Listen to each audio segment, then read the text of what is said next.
Mister আজাজিল আল্লাহর দরবারে ডাক দিয়ে বলেন, রাব্বি আমি 9 লক্ষ বছর ইবাদত করলাম আল্লাহ, 9 লক্ষ বছরের ইবাদতের বিনিময়ে কি আমি কিছু পাই না? আল্লাহ বলেন, কি চাও? তখনও যদি বলে রাব্বি আমারে মাফ করে দেন, আল্লাহ কিন্তু তারে মাফ করে দেয়। কিন্তু ওর মনে বড় শয়তানি, ডাক দেখো আল্লাহ আমারে কিয়ামত পর্যন্ত হায়াত দিবা। আল্লাহ বলেন, তা দিলাম, আর কি চাও?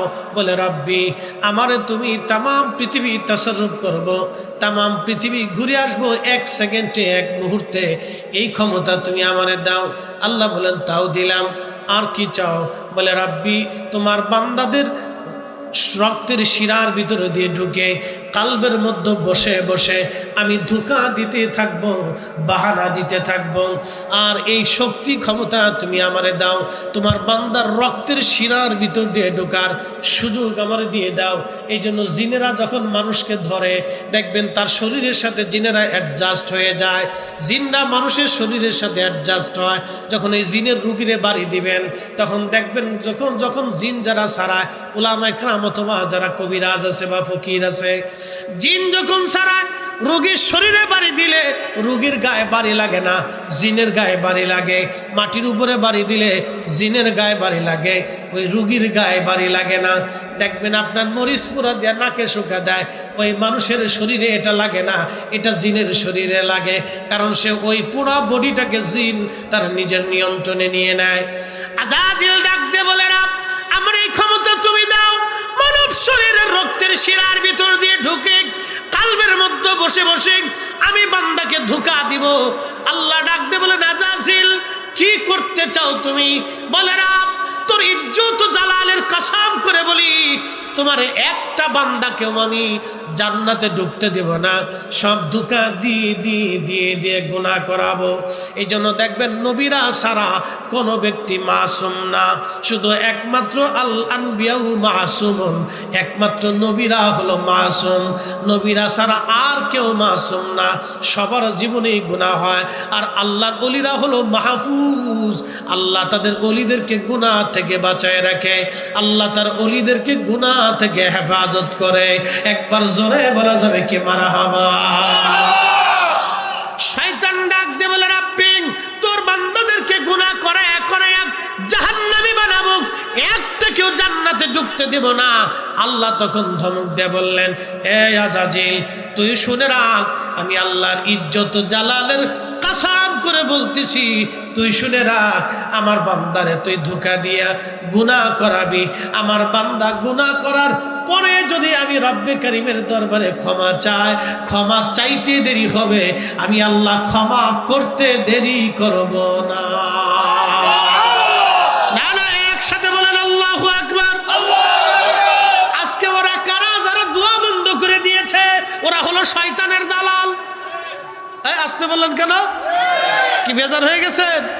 উচিত কথায় মই বাজার, গরম ভাতে বিলাই বাজার, ডাল ভাতে কুটুম বাজার। আজকে যারা দোয়া বন্ধ করে দিয়েছে তারা শয়তানের দালালি শুরু করছে। বলে, হুজুর কিভাবে বললেন আপনি? বুঝাই বলতেছি, দোয়া করবেন, রব্বে কারীমের দরবারে ক্ষমা চাবেন, ক্ষমা হয়ে যাবে। আল্লাহ বলেন, কুল্লিয়া ইবাদিয়াল্লাযীনা আসরাফু আলা আনফুসিহিম লা তাকুনাতু মির রাহমাতিল্লাহ। আল্লাহু আকবার। হাবিব আপনি আমার উম্মত, আমার বান্দাদেরকে বলে দেন, হে আমার বান্দারা, তোমরা তোমাদের নফসের সাথে যতই জুলুম করো, কবিরা গুনাহ যতই তোমরা করো, চিন্তার কোনো কারণ নাই, ভয়ের কোনো কারণ নাই। তোমরা আমি আল্লাহর রহমত থেকে তুমি নিরাশ হয়ে না। আল্লাহ বলেন, তোমার জীবনের সমস্ত গুনাহগুলিকে আমি রব্বে কারীম ক্ষমা করে দিব, মাফ করে দিব। একবার জোরে বলা যাবে কি সুবহানাল্লাহ। তাহলে আপনারা বলেন, দোয়া কি চলবে না বন্ধ হবে? না না, একসাথে বলেন, চলবে না বন্ধ হবে? দোয়ার দরকার আছে না নাই? বাড়িতে মিলাদ পড়ে দোয়া পারেন করবেন, কোরআন খতম দিয়ে পারেন পড়বেন, মানুষদেরকে ডেকে এনে তাবারক দিয়া, জিলাপি দিয়া, মিষ্টি দিয়া, খেজুর দিয়া, উত্তম হালাল খাবার দিয়া মানুষদেরকে ডেকে এনে দোয়া করাইয়া তাদের মেহমানদারি করাই হলেও করবেন, দুরূদ শরীফ পড়াই হলেও করবেন, কালেমা শরীফ খতম দিয়ে হলেও করাবেন, কোরআন শরীফ খতম দিয়ে হলেও করাবেন, উলামা ইকরাম ডেকে হলেও করাবেন, তলবে আলেমদেরকে ডেকে হলেও করাবেন, এলাকার মুরব্বী সুধী সমাজ এবং মুসলমানদেরকে ডেকে হলেও ঘরে ঘরে মিলাদ পড়াবেন, কোরআন শরীফ খতম দেবেন। বলে হুজুর কারণ কি? বলে দিয়ে যায়, আল্লাহর কালামের উপরে পৃথিবীতে কারো কালাম হতে পারে না। নবীর দুরুদের শব্দের চাইতে এত সুন্দর শব্দ পৃথিবীতে কোনো শব্দ হতে পারে না। কি কথা কর না কেন? ঠিক কিনা? আল্লাহর কোরআনের চাইতে দামি কথা আছে? একসাথে বলেন আছে? এত দামি শব্দ পৃথিবীতে আর আছে? এটা মুসলমানের ঘরে ঘরে হওয়া উচিত। এই যে সূরা বাকারা, সর্বপ্রথম যে সূরাটা আছে বাকারা, আজকে বলে দিয়ে যায়, কারো ঘরে যদি জিনের উৎপাত থাকে, জিনেরা দুষ্টামি করে, শয়তানের উৎপাত থাকে, দেখবেন অনেক বাড়িতে জিনের আসর থাকে, মাঝে মধ্যে নানান ডিস্টার্ব করে, মেয়েদের উত্ত্যক্ত করে, বাচ্চাদের ক্ষতি করতে চাই।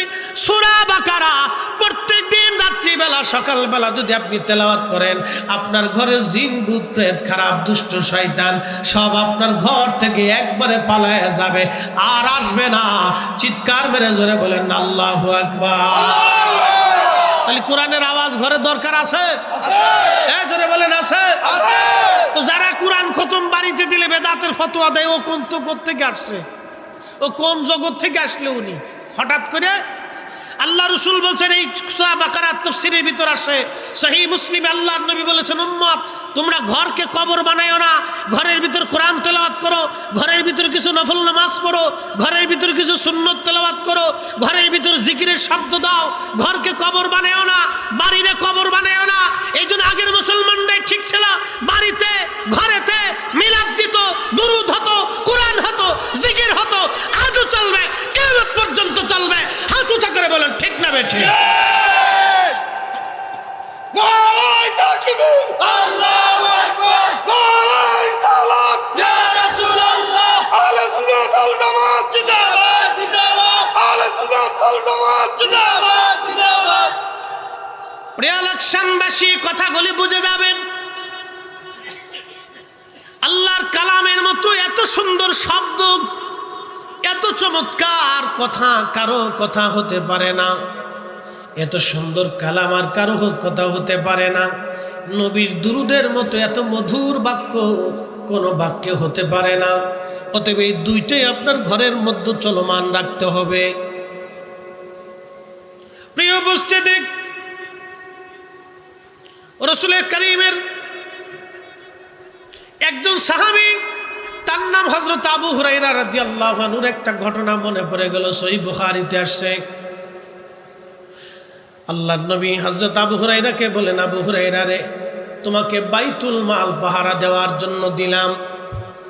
হযরত আবু হুরায়রা বলেন, আমি বাইতুল মাল পাহারা দেওয়ার জন্য গেলাম, খাদ্য গুদাম পাহারা দেওয়ার জন্য রাত্রিবেলা দরজার পাশে বসে আছি। মনোযোগ দিয়ে, ঘটনাটা খুব চমৎকার।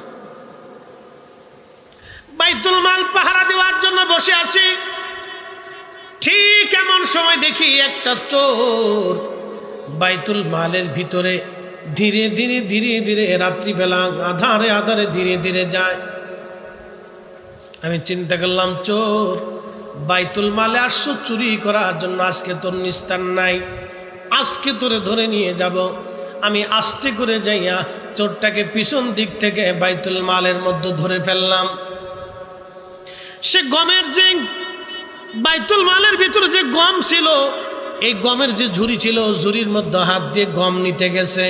আমি তারে পিছন দিক থেকে জাপটে ধরলাম, চোর আজকে তোরে রসুলের দরবারে নিয়ে যাব। আর নবীর দরবারে চুরির বিধান ছিল হাত কেটে ফেলে দেওয়া। আজকে যদি সরকারিভাবে দুর্নীতি চুরি যারা করে, ঘুষ সুদ যারা খায়, তাদের হাত কাটার বিধান যদি আজকে ইসলামে থাকতো, আজকে রাষ্ট্রের মধ্যে যদি থাকতো, সারা বাংলাদেশে একটা চোরও খুঁজে পাওয়া যাইতো না। কি কথা কর না কেন, ঠিক কিনা? একটা চোরও থাকতো না। প্রিয় উপস্থিতি, খুবই মনোযোগ দিয়ে শুনিয়া যান। চোরের বিধান ছিল হাত কেটে ফেলে দেওয়া। চোর ধরে নিয়ে যাবে আবু হুরায়রা রাদিয়াল্লাহু আনহু। চোর ডাক দিয়া বিনয়ের সাথে বলে, আবু হুরায়রা রে, আমি বড় গরিব, আমি বড় অভাবী রে আবু হুরায়রা। আবু হুরায়রা, আমারে মাফ করে দাও, আমি আর চুরি করতে আসবো না, আমারে ছেড়ে দাও। অভাব আমাকে চুরি করতে বাধ্য করেছে। হযরত আবু হুরায়রা রাদিয়াল্লাহু আনহু দয়া লেগে গেল। যারা তাকওয়াশীল আল্লাহওয়ালা, তাদের অন্তরে দয়া বেশি হয়। দেখবেন, যারা তাকওয়াশীল আল্লাহওয়ালা, তাদের অন্তরে দয়া হয় এবং তারা সৎ হয়। পেঁয়াজ গোস মারফিয়াত এত কিছু তারা বুঝে না। খুব মনোযোগ দিয়ে কথাগুলি শুনবেন। হযরতে আবু হুরায়রা চোর ছেড়ে দিলেন। আহা, চোর ছেড়ে দেওয়ার পরে ফজরের আজান পড়ে গেল। আসসালাতু খায়রুম মিনান নাওম।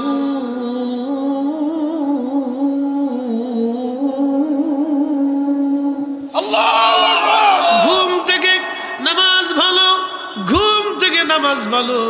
যখন আজানের আওয়াজ পড়ে গেল, হযরত আবু হুরায়রা বলতেছেন, আমি ধীরে ধীরে ধীরে ধীরে আল্লাহর নবীর পিছনে নামাজ পড়ার জন্য চলে গেলাম। আল্লাহর হাবিবের পিছনে সালাত আদায় করলাম। ফজরের নামাজ পড়ার পরে আল্লাহর নবীর আদত ছিল ঘুরে বসে সাহাবায়ে কেরামকে তালিম তরবিয়ত দিতেন। এমন সময় নবীজি আবু হুরায়রার দিকে তাকাইয়া ছোট্ট করে মুস্কি হাসি দিয়া বলেন, আবু হুরায়রা রে, রাতের চোর আজকে কি বলছে? চিৎকার মেরে জোরে বলেন না মারহাবা। ওরে রাহমাতুল লিল আলামিন, আপনি উম্মতের জাবিন, গুনাহগারের অতি আপনজন। কথা কোন ঠিক কিনা? রাত্রিবেলা চোরের সাথে আবু হুরায়রার কথা হয়, কেউ জানে না, কিন্তু আমার রাসূলের দরবারে খবর হয়। আল্লাহর নবী ডাক দেয়া বলেন, আবু হুরায়রা, রাতের চোর কি বলেছে? আবু হুরায়রা মাথাটা নরম করে নিচু করে বলেন, ইয়া রাসূলুল্লাহ, চোর এসেছিল, ধরে ফেলেছি। অনুনয়ী বিনয়ের সাথে বলল, সে নাকি বড় অভাবী, আমার বড় দয়া লাগছে গিয়া নবী আল্লাহ, আমি চোর ছেড়ে দিয়েছি। আল্লাহর নবী মুস্কি হাসি দিয়ে বলেন, আবু হুরায়রা রে, চোর মিথ্যা কথা বলেছে, আগামীকাল রাত্রিবেলা চোর আবার আসবে। চিৎকার মেরে জোরে বলেন আল্লাহু আকবার। নবীর দরবারে খবর আছে না? না। আল্লাহ বলেন, কামা আরসালনা ফীকুম রাসূলাম মিনকুম ইয়াতলু আলাইকুম আয়াতিনা ওয়া ইউযাক্কিকুম ওয়া ইউআল্লিমুকুমুল কিতাবা ওয়াল হিকমাতা ওয়া ইউআল্লিমুকুম মা লাম তাকুনু তা'লামুন। কোরআন বলতেছে, হুজুর, আমি আপনাকে দুনিয়াতে পাঠিয়েছি। কি জন্য পাঠাইলাম? ইয়া নবী আল্লাহ, এই জন্য পাঠাইলাম, আমি আল্লাহর কোরআনের আয়াতগুলি আপনি তেলাওয়াত করে করে তাদেরকে শোনাবেন, এর বিধানগুলি আপনি জানাবেন, এর হালাল আপনি জানাবেন, এর হারাম আপনি জানাবেন, এখানে যত উপদেশ আছে আপনি উম্মতকে শিখাবেন, এর তাফসীর আপনি শিখাবেন, এর মিনিং আপনি শিখাবেন। কোরআনের দুইটা দিক আছে, একটা জাহির আর একটা বাতিন। জাহেরটা উম্মতকে শিখাবেন, বাতিনটা উম্মতকে শিখাবেন। জাহেরটা উম্মতকে শিখাবেন, বাতিনটা উম্মতকে শিখাবেন। এই কোরআনে আল্লাহ যেটা হালাল করেছেন সেটা আমাদের নবী শিখিয়ে গেলেন, যেটা হারাম করেছেন আমাদেরকে শিখাই গেলেন। এই কোরআনের হালাল হারাম, এই কোরআনের জাহিরি অর্থ, শরঈ অর্থগুলি আল্লাহর নবী হাতে কলমে প্র্যাকটিক্যাল আমাদের শিখাই দিয়ে গেলেন। কিন্তু বাতিনি, আলিফ লাম মিম, আলিফ লাম রা, ইয়াসিন, তাহা, আনুন, কাফ হা ইয়া আইন সাদ, এইগুলির অর্থ আমরা কেউ জানি না, শুধু আল্লাহ বলতেন, নবী জানতেন। মাঝখানে যিনি ওহী এনেছিলেন জিবরাইল, তিনিও জানতেন না। একবার জোরে বলা যাবে কি মারহাবা।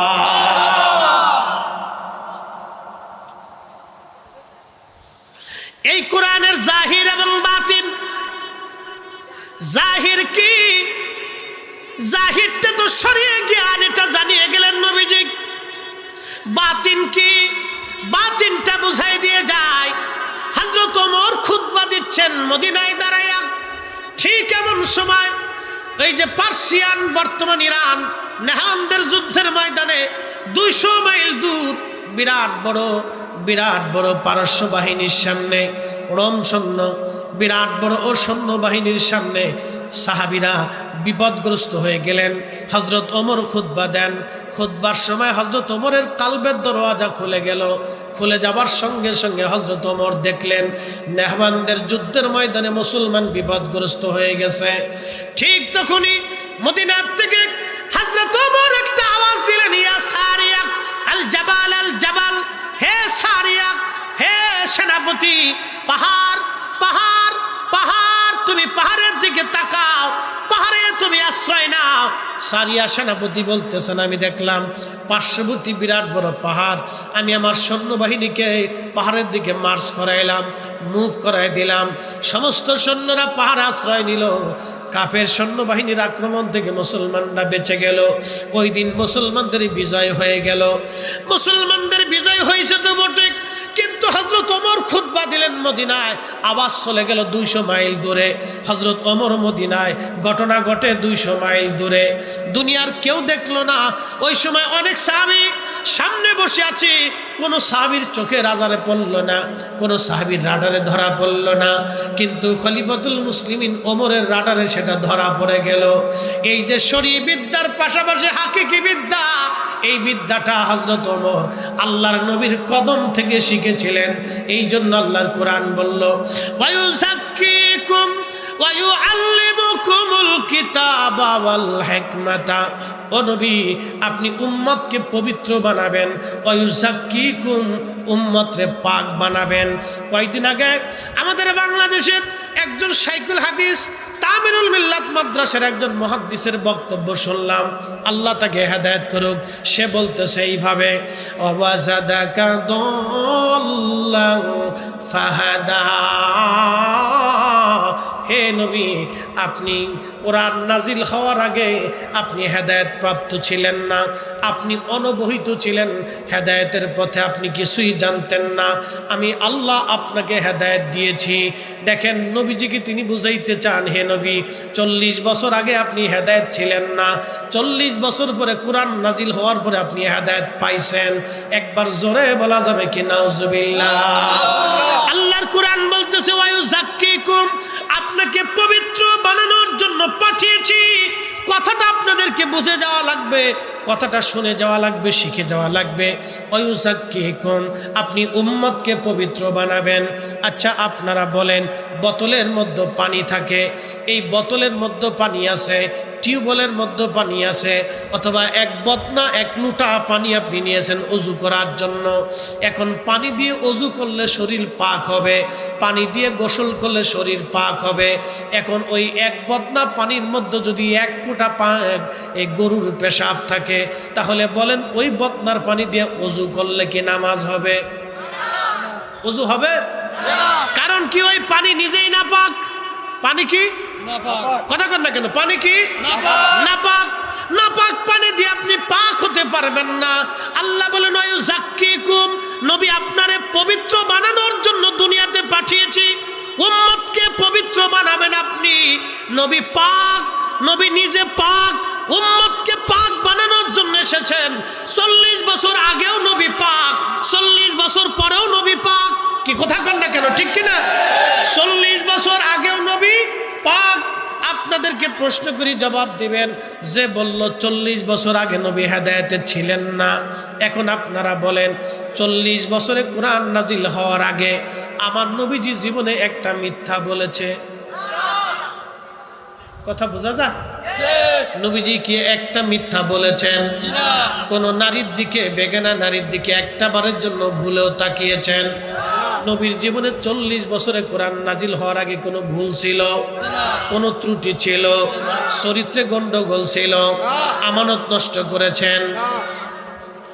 চুল পরিমাণ এই লাকসামবাসী আমার দিকে তাকান। কোরআন নাজিল হওয়ার আগে, এই কোরআন আল্লাহর নবীর কাল মুবারকে আসার আগে নবীজি কি চুল পরিমাণও অন্যায়, অপরাধ, ভুল, ত্রুটি, খাতা, বিচ্যুতি, নাপাকি, খারা, সারাবি, জাহিলিয়াতের কুকর্ম, অকর্ম আমার নবীকে কি স্পর্শ করেছে? না না, একসাথে বলেন, সাক্ষ্য দেন, বলেন করেছে? কোন প্রমাণ আছে? কিয়ামত পর্যন্ত প্রমাণ চাইলে কেউ প্রমাণ দিতে পারবে না। তার মানে কোরআন নাজিল হওয়ার আগেও নবী পবিত্র। এই কথা বল না কেন? কোরআন নাজিল হওয়ার আগেও নবী আল্লাহ কর্তৃক নিয়ন্ত্রিত, আল্লাহ কর্তৃক নিয়ন্ত্রিত। অতএব কোরআনের ওই আয়াতের অপব্যাখ্যা কইরা রসুলের হেদায়েতটাকে, নবীর মর্যাদাকে ছোট করে দেখার কোনো সুযোগ নাই। যারা এই কথা বলতেছেন তিনারা যদি এর উপরে কায়েম থাকেন তাহলে আমি মনে করবো সে নাফরমান হয়ে গেছে। এই কথা কর না কেন? যদি এই কথার উপরে তিনি দায়েম এবং কায়েম থাকে, ইস্তেকামত থাকে, না আমি ঠিক বলেছি, আপনাকে পবিত্র বানানোর জন্য পাঠিয়েছি। ওয়ায়ু আল্লিমুকুমুল কিতাব, উম্মতকে আপনি কিতাব শিক্ষা দিবেন। ওয়ায়ু আল্লিমুল কিতাব ওয়াল হিকমা, হিকমত শিক্ষা দিবেন। ওয়ায়ু আল্লিমুকুম মা লাম তাকুনু তা'লামুন, উম্মত যাহা জানতো না আপনি তাহা উম্মতকে শিখাবেন। কোরআন বলেছে মাইয়ুতির রাসূলা ফাকাদ আতা আল্লাহ। নবীর ইত্তেবা হলে আল্লাহর ইত্তেবা হয়ে যায়। নবীর ইত্তেবা হলে যদি আল্লাহর ইত্তেবা হয়ে যায় তাহলে 40 বছর আগে ইত্তেবা করা যাবে না। এই ব্যাপারে এই আয়াতের কোনো নির্দেশনা নাই। আল্লাহ 40 বছর আগেরটাও করতে বলেছেন, 40 বছরের পরেরটাও করতে বলেছেন। আল্লাহ নিজে বলেছেন কুল ইন কুনতুম তুহিব্বুনাল্লাহ, আমাকে যদি ভালোবাসতে চাও ও নবী উম্মতকে জানায় দেন ফাত্তাবিউনি, সেজন্য আপনি নবীর ইত্তেবা করে, আপনার অনুসরণ করে, 40 বছর আগের অনুসরণ করবে, 40 বছর পরেরটাও করবে। ও নবী আপনার পুরা জিন্দেগিকে যে অনুসরণ করবে সেই শখের উপরে থাকবে। আমি আল্লাহ তাকে ভালোবাসবো, শুধু ভালোবাসবোই না, তার জীবনের গুনাহকে মাফ করে দিব। একসাথে বলা যাবে আল্লাহু আকবার। আল্লাহর কোরআন বলছে ইয়া আইয়ুহাল্লাযিনা আমানু, হে ঈমানদার, আতিউল্লাহ ওয়া আতিউর রাসূল, আমার ইত্তেবা করো, আমার রাসূলের ইত্তেবা করো। আতিউন শব্দ আল্লাহর বেলায় যেমন, আতিউন শব্দ রাসূলের বেলায় তেমন। আতিউন শব্দ আল্লাহর বেলায় যেমন, আতিউন শব্দ রাসূলের বেলায় তেমন। আল্লাহকে যেইভাবে মানতে হবে, রাসূলের আইনকে সেভাবে মানতে হবে, আল্লাহর কোরআনকে যেইভাবে মানতে হবে, নবীর সুন্নাহকে সেইভাবে মানতে হবে। আল্লাহর কোরআনকে যেইভাবে মানতে হবে, নবীর জিন্দেগিকে সেইভাবে মানতে হবে। 40 বছর আগেও মানতে হবে, 40 বছর পরেও মানতে হবে।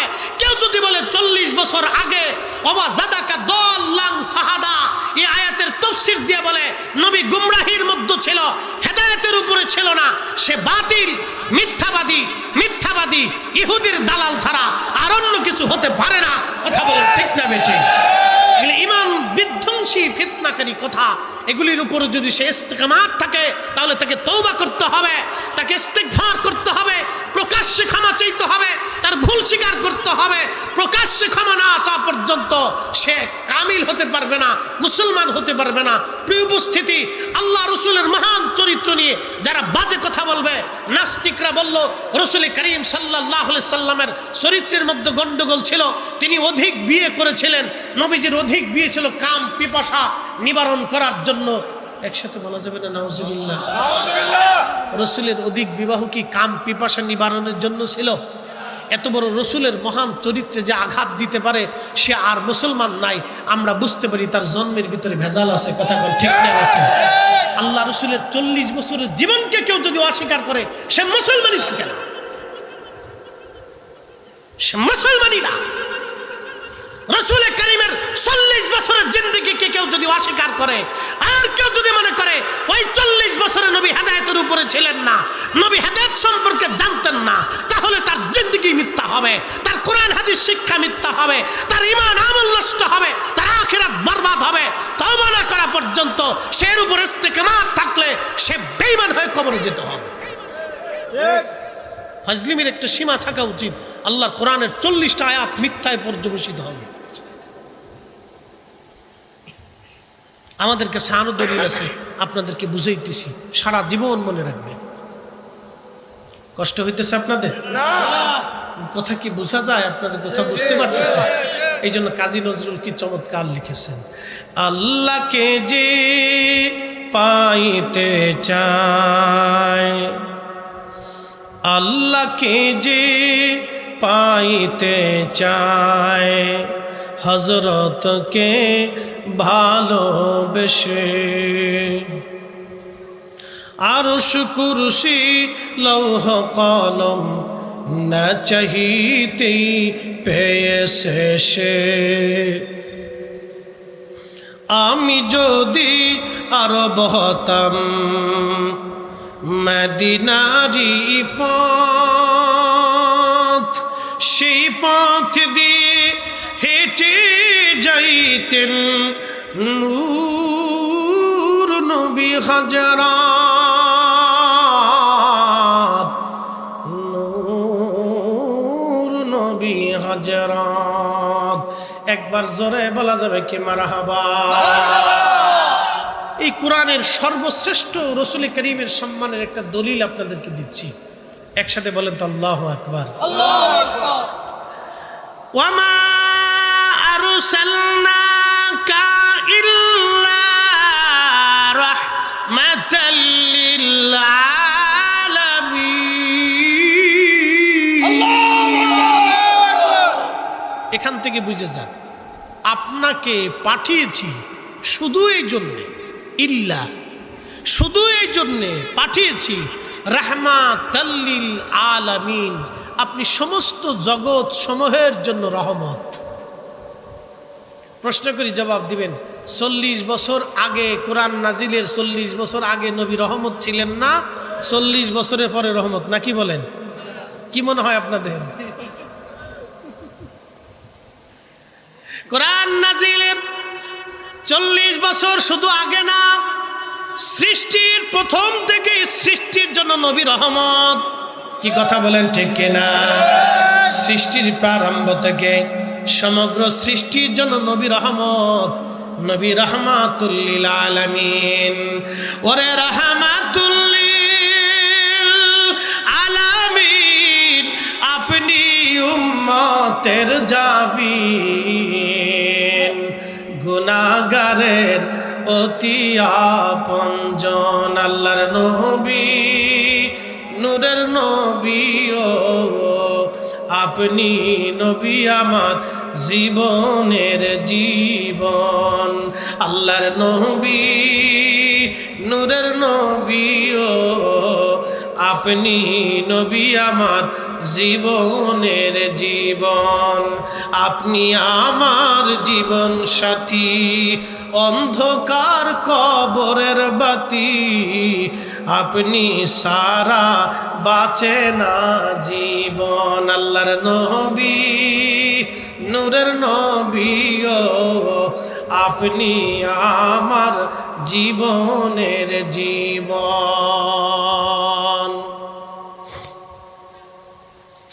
হযরত আবু হুরায়রা বলেন, নবীজি বলেছেন কালকে রাত্রিবেলা চোর আবার আসবে।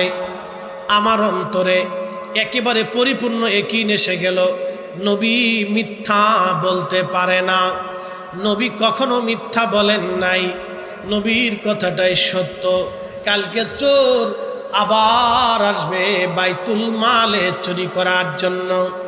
আমি চোরটাকে মজবুত করে ধরার জন্যে বাইতুল মালে এক কোনায় লুকায় রইলাম, কারণ আল্লাহর হাবিব বলেছে চোর আসবে। আমি 100% শিওর এবং পিওর কালকে রাত আবার চোর আসবে, এটা রসুলের ইলম। এই জন্য সাহাবীদেরকে আল্লাহর নবী কোনো বিষয়ে যদি প্রশ্ন করতেন, এটা এতই মশহুর এবং মুতাওয়াতির পর্যায়ের সনদ, আমি এর সনদ বলে বলে শেষ করতে পারবো না। 1.25 লক্ষ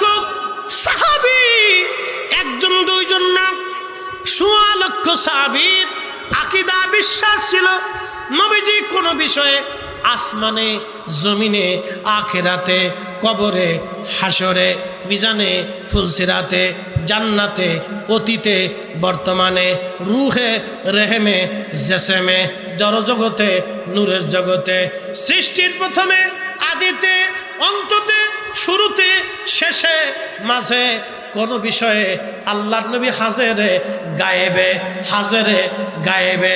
কোন বিষয়ে আল্লাহর নবী যদি সাহাবীদেরকে প্রশ্ন করতেন, সাহাবীরা চমৎকার এক ভদ্রচিত জবাব দিতেন, আল্লাহু ওয়া রাসূলুহু আলাম, আল্লাহ এবং আল্লাহর নবী ভালো জানে। আল্লাহ জানে, নবী জানে, আল্লাহ জানে, নবী জানে। এটা এত পরিমাণে মুতাওয়াতির পর্যায়ের হাদিস, মশহুর, এত সনদে আসছে যে সনদ গুনে গুনে শেষ করা আমার পক্ষে সম্ভব না। ১৬ লক্ষ সাহাবী আকীদা ছিল, বিশ্বাস ছিল, একটা কথা তারা বলতেন, আল্লাহু ওয়া রাসূলুহু আলাম, আল্লাহ জানে, আল্লাহর নবী ভালো জানে।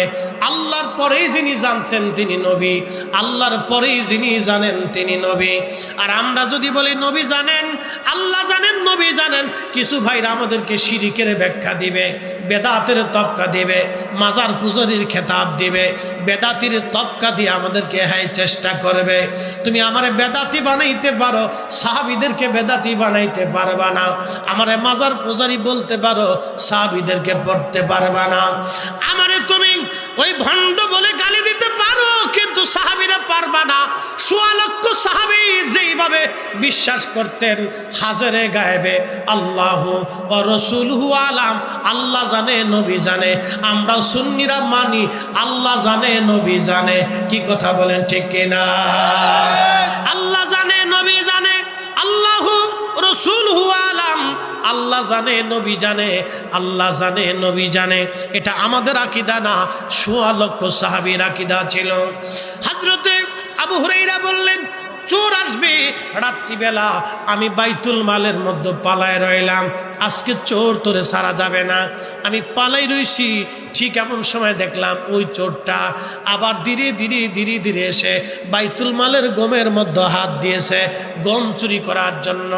পিছন দিক থেকে জাপটে ধরে, শক্ত করে ধরে বললাম, চোর আজকে আবার আসছিস, তোকে আজকে ছেড়ে দেব না, ধরে নিয়ে যাব, নবীর দরবারে তোকে নিয়ে যাব। কালকে একবার আমার বাহানা দিয়েছিস, আজকে তোরে সারা যাবে না রে চোর, তুই আজকে আবার আসছিস। চোর এবার কেঁদে দিয়ে বলল, আবু হুরায়রা রে, আমারে মাফ করে দাও, আমার বাচ্চারা না খেয়ে রইছে, বাচ্চারা ক্ষুধার কারণে কান্না করতেছে, এই জন্য আমার বড় দয়া হচ্ছে রে আবু হুরায়রা, আমার সন্তানরা না খাওয়া, আমারে কষ্ট দিও না, আমার বাচ্চারা ক্ষুধার্ত, আজকে তুমি আমার ছেড়ে দাও, আমি আর কোনোদিন আসবো না। আবু হুরায়রা বললেন, ওই রাত্রিবেলাও আমার বড় মায়া লেগে গেল। বুজুর্গ যারা, তাদের মায়া বেশি, আল্লাহকে যারা সেজদা বেশি দেয় তাদের দয়া বেশি, দুরুদ যারা বেশি পড়ে তাদের অন্তর রহম বেশি, তাদের দিল সব, চেহারা খুব মোলায়েম, চেহারার ভিতরে নূর চমকায়। দুরুদ বেশি না পড়লে চেহারায় নূর আসবে না, কখনোই না। ইশকে রাসূল কলিজায় না থাকলে চেহারায় নূর আসবেই না, কখনোই চেহারা নূর আসবে না, অবশ্যই না। প্রিয় উপস্থিতি, খুবই মনোযোগ দিয়ে শুনে রাখবেন। হযরত আবু হুরায়রার মনে বিরাট বড় মায়া লাগলো, চোর ছেড়ে দিয়েছে, আবার ফজরের আজান দিল, আসসালাতু খায়রুম মিনান নাওম।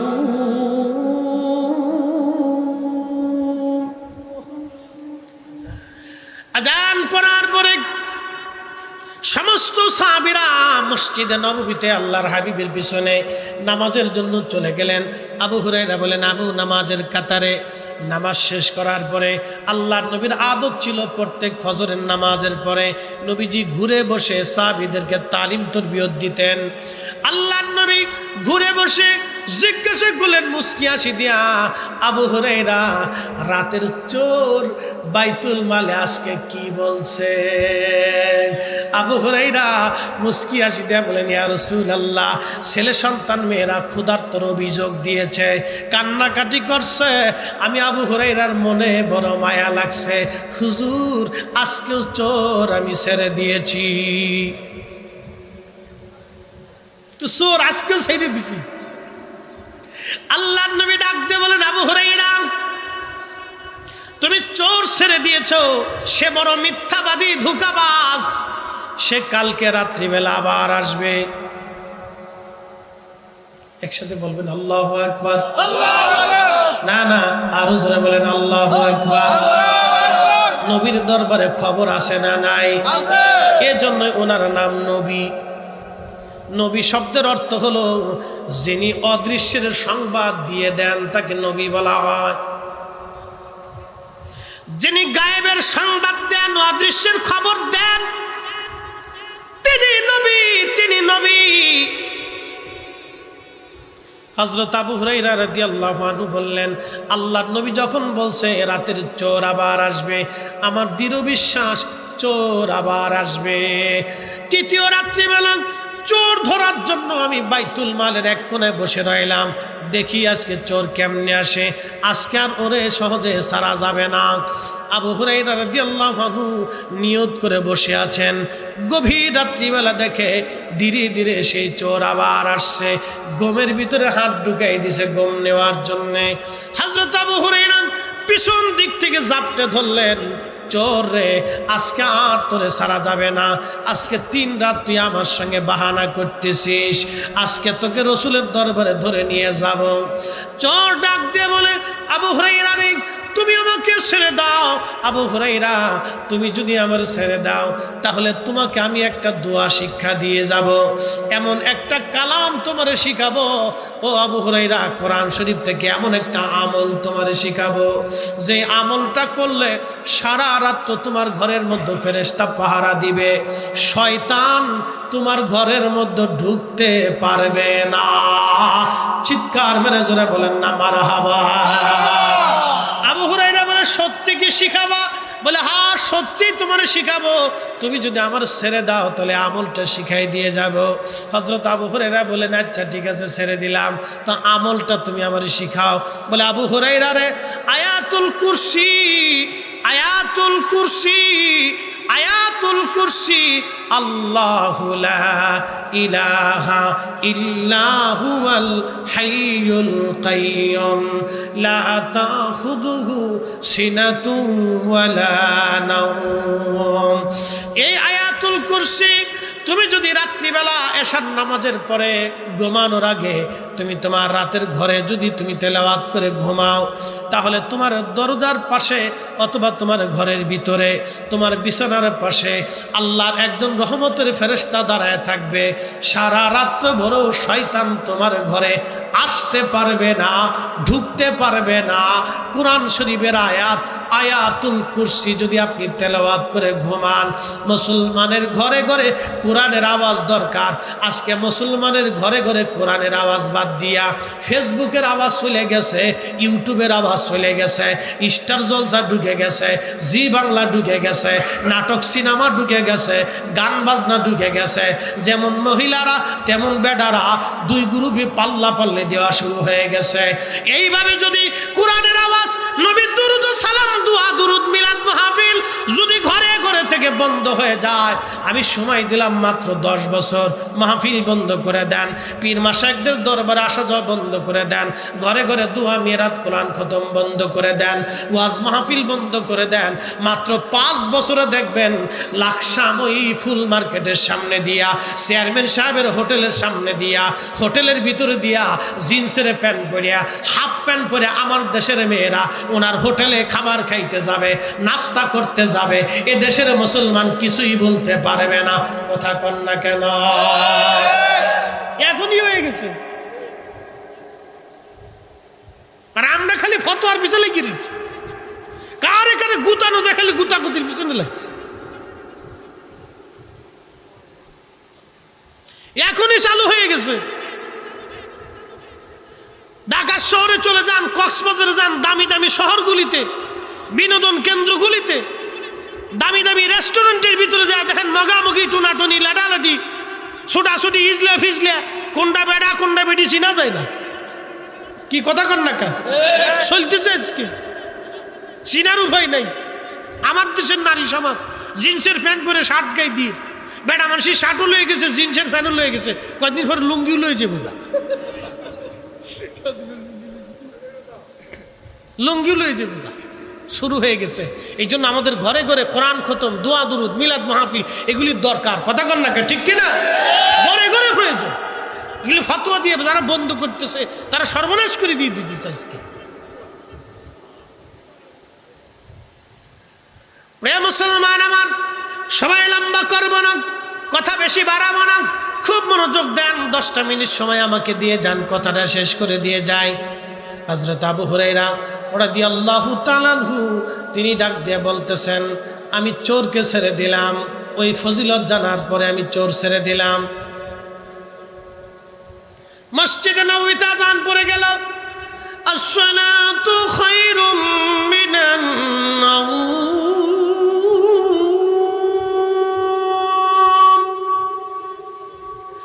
ঘুম থেকে নামাজ উত্তম, ঘুম থেকে নামাজ ভালো।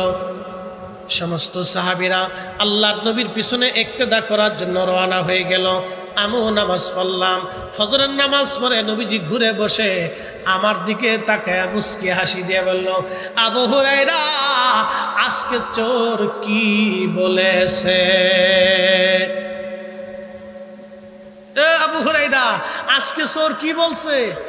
আবু হুরায়রা বললেন, হুজুর আজকেও চোর ধরছিলাম, কিন্তু আজকে আমার এমন একটা কালাম শিখিয়ে দিয়ে গেছে, এর ফজিলত বলে দিয়ে গেছে, যার কারণে আমি চোর ছেড়ে দিয়েছি। বলে কি শিখাইছে?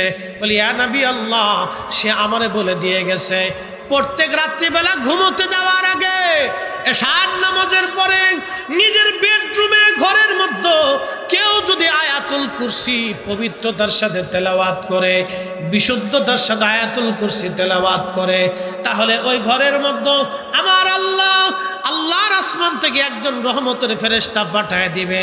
ওই রহমতের ফেরেশতা ওই সারা রাত্র ঘরের মধ্যে পাহারা দিতে থাকবে। ওই ঘরের ভিতরে শয়তান আর আসতে পারবে না, দুষ্ট জিন ঢুকতে পারবে না। একবার জোরে বলা যাবে কি আল্লাহু আকবার? আল্লাহর নবী ডাক দিয়ে বলেন, আবু হুরায়রা চোরে ঠিকই কইছে। সুবহানাল্লাহ, সুবহানাল্লাহ। চোরে ঠিকই কইছে, চোরে তো ঠিকই বলছে, কিন্তু সে মিথ্যাবাদী। তুমি জানো আজকে 3 রাত তোমার সাথে কে বাহানা করছে? আবু হুরায়রা বলেন, আল্লাহু ওয়া রাসূলুহু আলাম, আল্লাহ জানে, নবী জানে। মারহাবা কইলেন না? আল্লাহ জানে, কথা কন না কেন? আল্লাহ জানে, নবী জানে। আল্লাহু রাসূলুহু আলাম, আল্লাহ জানে, নবী জানে। বলে আবু হুরায়রা রে, আজকে 3 রাত তোমার সাথে বাহানা দিছে, তার নাম মিস্টার আজাজিল। আজকে 3 রাত তোমার সঙ্গে বাহানা করছে। আবু হুরায়রা সে বড় ধোঁকাবাজ, কিন্তু কোরআনের আয়াত আয়াতুল কুরসির ফজিলত সে সত্য বলে গেছে। আমি নবী নিজেও বললাম, এই আয়াতুল কুরসি রাত্রিবেলা এশার নামাজের পরে কেউ যদি তেলাওয়াত করে ঘুমায়, আল্লাহর পক্ষ থেকে রহমতের ফেরেশতা তার ওই ঘরটাকে সারা রাত্র পাহারা দিবে। দুষ্ট জিন শয়তান ওই ঘরের মধ্যে ঢুকতে পারবে না। তাহলে মুসলমানের ঘরে কোরআনের আওয়াজ দরকার আছে না? না, এই হাত তুলে বলেন আছে না? বেশি বেশি করবেন, মেয়েদেরকে কোরআন পড়াবেন, ছেলেদেরকে কোরআন শিখাবেন, হাতে ধইরে ঘাড়ে ধইরে বসে হলো কোরআন শিখাইতে হবে। এই কাজগুলি করবেন, এগুলো আমাদের জন্য গুরুত্বপূর্ণ। ফতোয়া মাইরিয়ে মাইরিয়ে আজকে মুসলমানের 12টা বাজায় বলছে, খালি ফতোয়া ফতোয়া ফতোয়া মেরিয়ে দাও। এক একজন এসে এক এক রুলসে এক এক সিস্টেমে খালি নিজের ক্রেডিট বোঝাইতেছে। এগুলি কি রে ভাই? আমার দিকে তাকান, ওয়াজ আমার শেষ, কথা আর বাড়াবো না। মুসিবত আমাদের দেশে চেপে আসতেছে, যত দিন যাচ্ছে। শোনেন, নারী সমাজ যদি বেপর্দা হয়ে যায় এর চাইতে মহামারী পৃথিবীতে আর কিছু নাই। কি কথা কন না কেন, না বুঝেন না? নারী জাতি যদি বেপর্দা হয়, নারী জাতির যদি শরম না থাকে, তাহলে বুঝতে হবে আমরা ধ্বংসের দ্বার প্রান্তে চলে আসছি। কিয়ামতের একবারে ভয়াবহ আলামতে কুবরা আমাদের সামনে চলে আসতেছে। আমাদের যত দিন যাচ্ছে পশ্চিমা বিশ্বের মতো আমাদের নারীরাও খুব ফাস্ট দ্রুত গতিতে আগায় যাইতেছে। এখন আমাদের করণীয় কি? আমাদের করণীয় আমাদের সন্তানদেরকে আদব শিক্ষা দেওয়া, কোরআন শিক্ষা দেওয়া, প্রিয় নবীর সুন্নাহ শিক্ষা দেওয়া, আমাদের বাচ্চাদেরকে বসায় বসায় বসায় বসায় কোরআন সুন্নাহ নিয়ম নীতিগুলি এগুলি শিক্ষা দেওয়া। না না বলুন বুঝতে পারছেন? এগুলি আমাদেরকে শিক্ষা দেওয়া। প্রিয় উপস্থিতি, এগুলো যদি আমরা করতে পারি তাহলে আশা করি আমরা সাকসেস হব। আমরা সবাই কবরে চলে যাব। আমাদের সন্তানদেরকে নিয়ে আমরা জিজ্ঞাসিত হব। আমরা আমাদের সন্তানদেরকে, স্ত্রীদেরকে কিভাবে চালিয়েছিলাম, পরিবার কিভাবে চালিয়েছিলাম। এই যে চেয়ারম্যান সাহেব এখানে উপস্থিত আছেন, ওনার ইউনিয়ন সম্পর্কে উনি জিজ্ঞাসিত হবে। গ্রামের মাতুব্বর তিনি গ্রাম সম্পর্কে জিজ্ঞাসিত হবে। পরিবারের যিনি প্রধান আছেন তিনি পরিবার সম্পর্কে জিজ্ঞাসিত হবে। রাষ্ট্রের যিনি প্রধান আছেন তিনি রাষ্ট্র সম্পর্কে জিজ্ঞাসিত হবে। জেলার যিনি ডিসি আছেন তিনি জেলা সম্পর্কে জিজ্ঞাসিত হবেন। এই থানার যিনি এমপি আছেন তিনি থানা সম্পর্কে জিজ্ঞাসিত হবেন। প্রত্যেক দায়িত্বপ্রাপ্ত ব্যক্তিগণ, তার অধীনস্থ ব্যক্তি, প্রতিষ্ঠান, এই সব কিছু নিয়ে তার জিজ্ঞাসিত হবে। যিনি হাজার কোটি টাকার মালিক তাকে সম্পদ সম্পর্কে জিজ্ঞাসিত হবে। যিনি ভিখারি, কিছুই নাই, তার কিচ্ছু নাই, এর উপর তিনি জিজ্ঞাসিত হবে। যিনি আলেম আছেন, মাদ্রাসার মুহাদ্দিস আছেন, প্রিন্সিপাল আছেন, তিনার এই মাদ্রাসা সম্পর্কে তিনি জিজ্ঞাসিত হবেন। আমি বক্তা, আমার জীবনের বক্তব্য কথা সম্পর্কে আমি জিজ্ঞাসিত হব। প্রত্যেকটা বান্দা তার জীবনের উপর জিজ্ঞাসিত হবে সেই দিন আল্লাহর আদালতে। কে প্রশ্ন থেকে বাঁচার জন্য আমাকে আপনাকে অবশ্যই আমাদের সন্তানদেরকে কোরআন সুন্নাহর দিকে ধাবিত করতে হবে। কোরআন তাদের হৃদয়ে গেঁথে দিতে হবে, বুঝাইতে হবে, পড়াইতে হবে। আমাদের নারীদেরকে পর্দার ভিতরে খাস পর্দা শিখাইতে হবে। শোনেন, খালি বুরকা মুড়ি দিয়ে রাস্তায় দিলেই পর্দা হয়ে যায় না। আজকে আসার সময় ব্রিজের পাশে দেখি এক বুরকাওয়ালা বেডি আর এক বেডার লগে বইসা ধস্তাধস্তি করতেছে। কি বলবেন? আমি দেখি হাসতে হাসতে পারছেন, আর শয়তান বুরকার ভিতরে ঢুকে গেছে। বুঝতে পারছেন? বুরকার ইজ্জত শেষ। হাত মোজা পা মোজা সিনার কোনো কায়দা নেই, মাপ থেকে পা পর্যন্ত ঢাকতেছে। বোটানিক্যাল গার্ডেনে যা চুপচাপ বৈশা প্রেম নিবেদন চলতেছে। সি সি সি সি, বুরকার ইজ্জত শেষ। এই জন্য খাস পর্দা শিখাইতে হবে। খাস পর্দা বুঝেন? মেয়েদেরকে পর্দা শিখাইতে হবে, যে পুরুষ থেকে কিভাবে নিজেকে নিরাপত্তা দিতে হয় এটা শিখাইতে হবে। এটা আপনার স্ত্রীর দায়িত্ব, আপনার মায়ের দায়িত্ব, আপনার বোনের দায়িত্ব, তার পরবর্তী জেনারেশনকে শিখাই দেওয়া। আপনি যেমন বাচ্চাকে রাস্তা পার হবেন কেমনে শিক্ষা দেন, স্কুলে কেমনে যাবেন শিক্ষা দেন, বড়দের সাথে কিভাবে সালাম দিতে হবে, কথা বলতে হবে শিক্ষা দেন, কিভাবে লিখতে হবে শিক্ষা দেন, কিভাবে কথা বলতে হবে শিক্ষা দেন। ও আপনার মেয়েটাকে ওইভাবে পর্দা শিক্ষা দিতে হবে। আপনার ছেলেটাকে ব্যবহার শিক্ষা দিতে হবে, তাকে ন্যায় নীতি শিক্ষা দিতে হবে। হালাল হারাম ছোটকাল থেকে বুঝাইতে হবে যে এটা হারাম, এটা হালাল, এটা বৈধ, এটা অবৈধ, এটা করা যাবে, এটা করা যাবে না, এগুলি শিখাইতে হবে। বুঝতে পারছেন? এই জন্য আমাদেরকে এগুলি শিখতে হবে। আল্লাহ আমাদের প্রত্যেকের তৌফিক দিক, সকলে বলে না আমিন। আসেন নবীজিকে দাঁড়ায় সালাম জানাই, ইয়া নবী সালাম